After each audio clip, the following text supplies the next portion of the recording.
Hilang hartaku.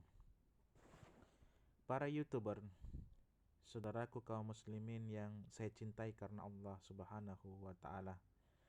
Semoga kita senantiasa selalu dirahmati oleh Allah Subhanahu wa taala. Pernahkah Anda kehilangan harta? Duit 100.000, 200.000, tercecer begitu? Kemudian setelah itu pasti akan mencarinya dengan begitu semangat. Merasa kehilangan, merasa susah, merasa rugi, menyesal. Bukankah begitu? Sifat seperti itu kita miliki semua. Maka wahai kaum muslimin, ajakan untuk saya pribadi, untuk juga seluruh pembaca YouTube, bagaimana kita mempunyai sikap sebagai seorang muslim agar lebih merasa menyesal, lebih merasa rugi, lebih merasa kehilangan saat waktu berlalu begitu saja, sedangkan amal kita tidak bertambah dibandingkan kita kehilangan harta, dibandingkan kita kehilangan duit, materi.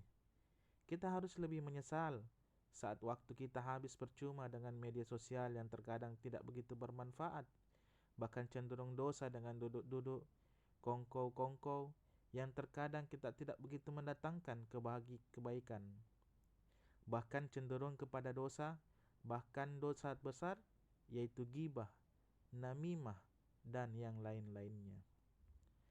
Maka saya beri contoh, misalnya seorang terkadang merasa kehilangan kesempatan untuk beramal soleh, lebih merasa rugi dibandingkan dia kehilangan hartanya.